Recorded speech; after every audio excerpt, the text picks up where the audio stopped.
You're watching Fox 45 in Baltimore. Now live from TV Hill, this is Bmore Lifestyle.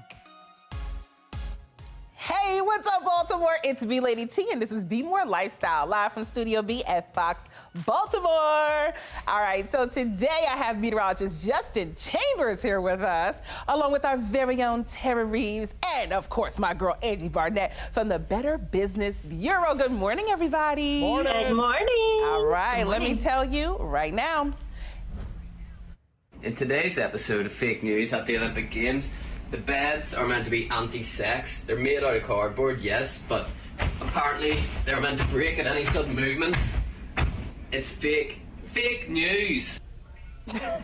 All right, an Irish Olympian looks debunked. He's looking to debunk the theories of these anti-sex beds in the Olympic Village in Tokyo. Now, the 21-year-old Reese McClanahan posted the video of himself jumping on the beds. Tokyo 2020 says the cardboard frames used inside the Olympic Village are meant to promote recycled materials instead.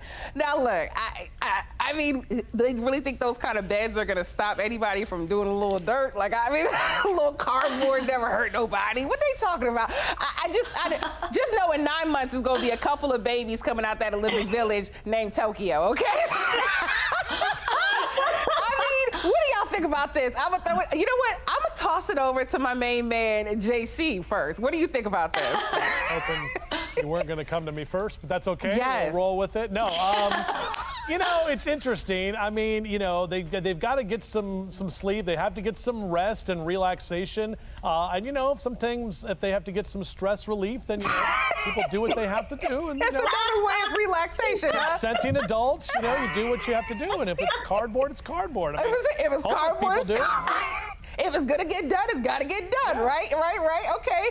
Now I'm gonna toss it over. We're gonna go to circle. Angie Barnett, what do you think about this? I'm gonna say, last night when I saw this on Fox, the only thing I could think of is when did anything like cardboard stop people from doing what they choose to do?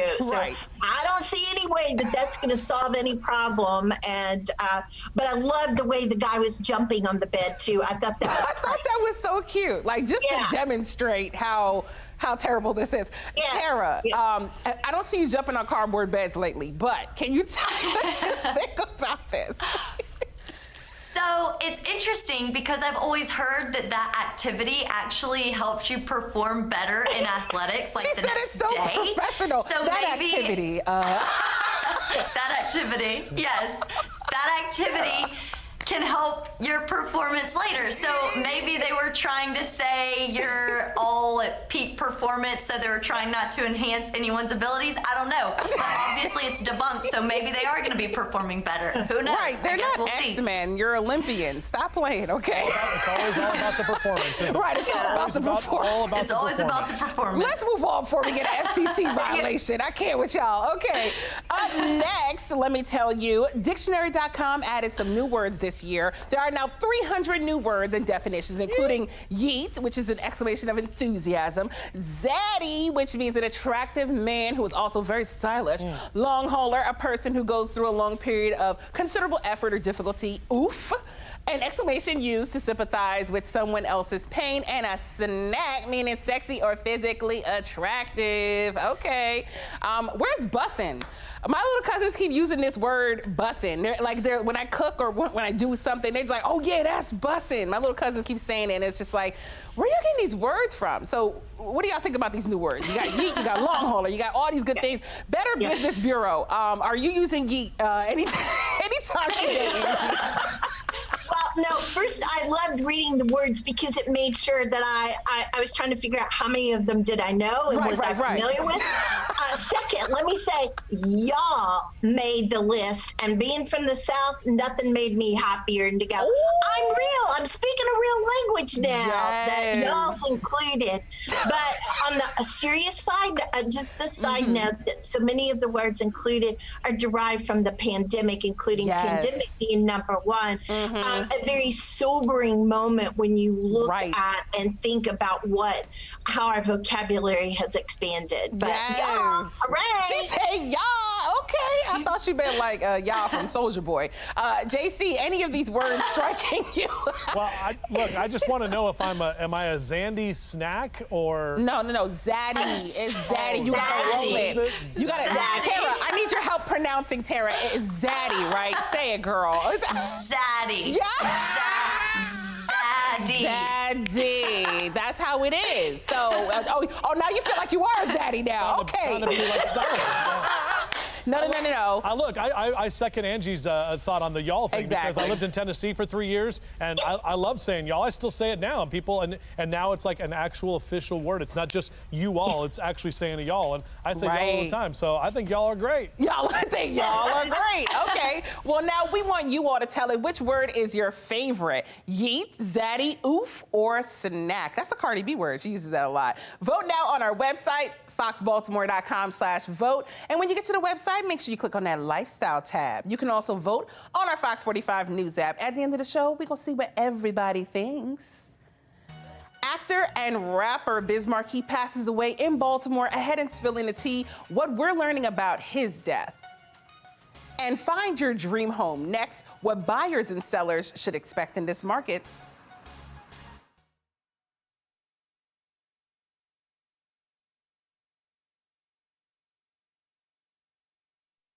This Bmore Lifestyle segment is sponsored by Integrity Plus Network of Coldwell Banker.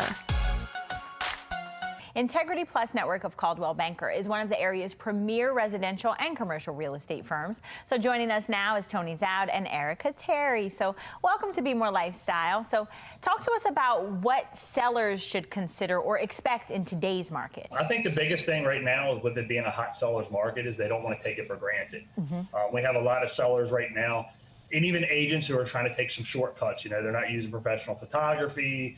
The sellers don't want to get the house ready. If you do these couple extra touches here and there, and you put a full marketing plan together, the seller in the end is going to make the most money. So I think that's the biggest thing. Just don't take the market for granted.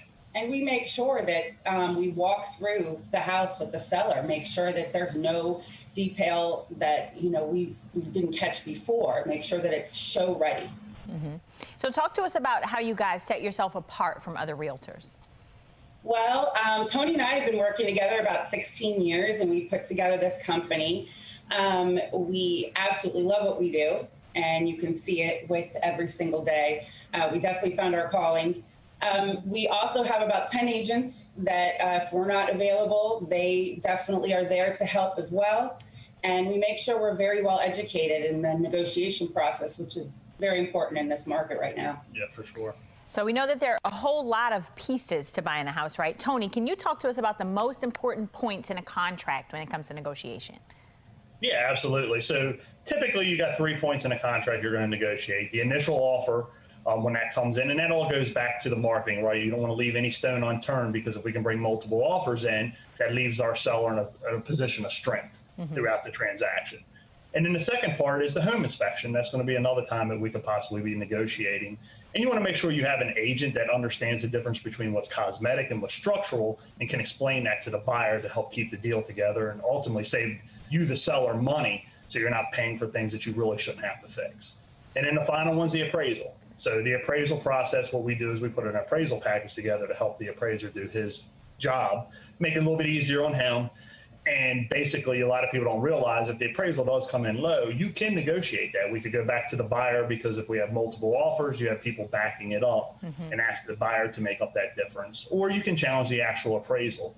So typically the 3 points are going to be your initial offer, the home inspection, and the appraisal.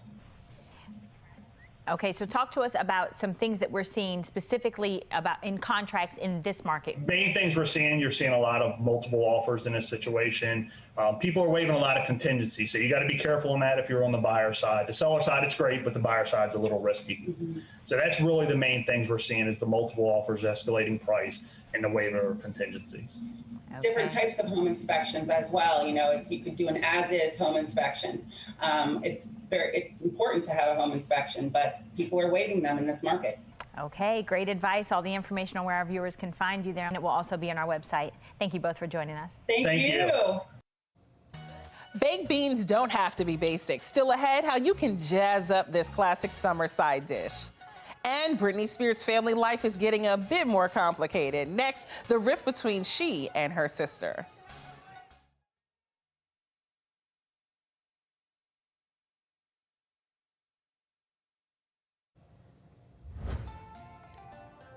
All right, welcome back. It is time to spill the tea this Tuesday. And today we're starting off with Britney Spears. Now, her conservatorship has been in and out of the courtroom, and now that drama includes her sister. Britney says she wishes she could sue her entire family for doing nothing. Jamie Lynn supported her sister when the original testimony came out, but then days later, Britney posted on IG shutting down her sister's claims. Now, Jamie Lynn changed certain Instagram posts and turned off her comments in her posts. I'm telling you, the rift is getting real. And Angie Barnett with the Better Business Bureau is back with us to spill the tea. Angie, we got to talk about Britney. I've been seeing people with nonstop Free Britney shirts, and it's just it hurts that this is going on between her and her sister, because I know they used to be close. So what do you think about this? Yeah, Lady T, I'm so glad what you said, because it hurts. All of this hurts because here's talented. Both girls are incredibly talented. They have families, all of those things. What I hate seeing is when you go to the internet and when you're posting in social media, these things live on forever. Right. And you want to keep that off of the social media. If you're fighting with your family, absolutely. You hope to keep it off social media, but it's hard that they're going through this. But that's what's heartbreaking to me. And it's like, people, y'all need therapy. Y'all need to sit down and talk like human beings and put the phones down. I think we need to have a Spears family meeting. It needs to be like an intervention or something. And I think we should lead it up, Angie. That's what I think, okay? All right, moving on. Up next, Biz Markie, the rapper known as the Crown Prince of Hip Hop and the Human Beatbox, has died at the age of 57. He's known for his biggest hit, Just a Friend. Markie was also an actor, appearing in movies like Men in Black 2 and children's TV shows like Yo Gabba Gabba. According to TMZ, he died in a Baltimore hospital Friday night. A cause of death has not been announced just yet. Biz Markie, oh my, and you know what? He lived in my neck of the woods. He lived in PG County. Know. Did you know that? He lived right there in Bowie, right where I live. And it was just heartbreaking to hear. I actually saw him perform at the B2K Millennium Tour that came out like 2 years ago. I got to see him perform. He just showed up, and his presence. I tell you, the energy filled the room, and everybody was like, it took it up to like 100, right? What do you remember about him? I remember positivity. Yes. And that, what's his, the clown of rap, something like that. But I remember. He's the clown of hip hop or something. Yeah, right. A very positive person. I actually understood his story. I loved the creativity, but he was positive. He was on Sesame Street. He was in movies. He was everywhere. He was so diverse, and people loved him. And he was everyone's favorite person. And that's what I loved about it. Okay, let's move on to the next big story today. Sports Illustrated revealed its 3 cover stars for its swimsuit issue. Megan Thee Stallion becomes the first rapper to appear on the cover. Lena Bloom, also the issue's first ever trans woman of color to be featured. And our girl, Naomi Osaka, she's the first Black female athlete on the cover. The new issue is out in July, on the 22nd, actually. So, Angie, look at this. These are three women just out here just doing big things, okay? I'm excited about this. This was so exciting. This is so incredibly. First of all 3 of them are so beautiful. Aren't they just beautiful? Exposing ourselves to really understanding what is beauty and what is self-pride and body and spirit.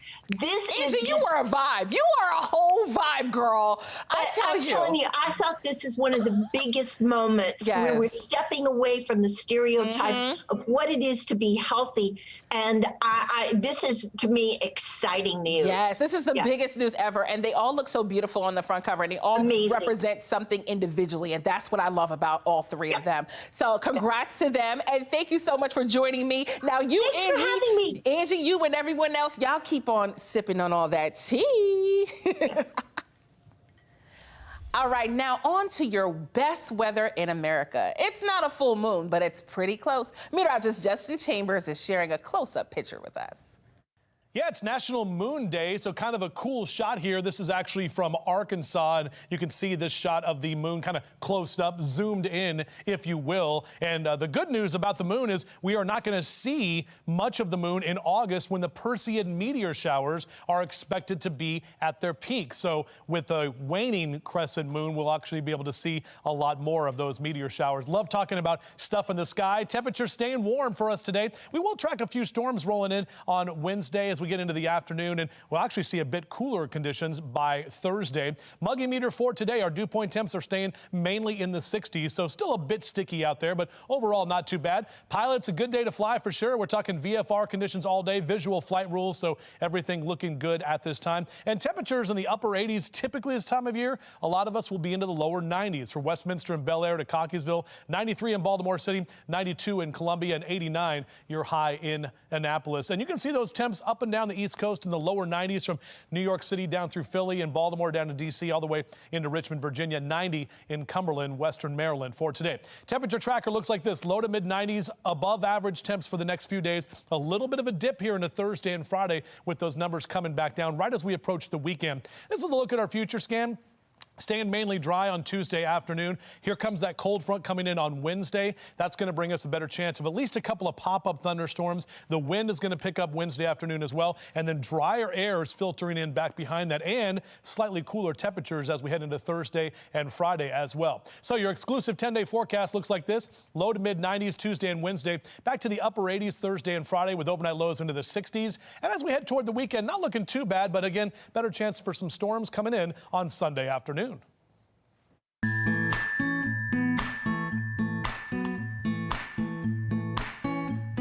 Everybody, it's Amy, the cooking mom, back with another recipe. I'm going to show you how to make jazzed up baked beans. What I mean is pick up some canned baked beans at the grocery store and turn them into something really special that your family will love. So the first thing I did is started out with two of the big guys, two big cans of your favorite baked beans, whatever's on sale, it doesn't matter. And then we're going to really jazz them up and make them taste extra special. So I'm adding some brown sugar, and it's up to you how much you want to add depending on how sweet you like your baked beans, and some ketchup. What I love about this recipe is once you've got the canned baked beans, you probably have everything else in your kitchen to jazz them up. I like to add some diced raw onion, and then when those beans are baking, the onion will cook right there with them. A little bit of mustard. I like a Dijon or a whole grain mustard, but even hot dog mustard will also work. And then one last ingredient that I'm going to throw in with these beans, and that's some apple cider vinegar. Don't leave that out. That really kind of cuts the sweetness and gives it some great flavor. So I put this in a small to medium-sized casserole dish. This recipe easily doubles, and you can do it in a 9x13 if you've got a bigger crowd. Pile your baked beans, your jazzed up baked beans, into your casserole dish, and then we're going to put some bacon on top. So I've just got some bacon. And it can be raw bacon or just slightly cooked bacon. And when the beans cook, all the drippings from the bacon are going to get right down there into the beans. And bake it until it's warm and bubbly and the bacon gets cooked and a little bit crispy. And man, these are good. They go great with whatever you're grilling, from brats to burgers to hot dogs, ribs, you name it. You got to have baked beans on the side. And there you go. I hope you enjoy. And as I always say, cook up some memories, and we'll see you next time.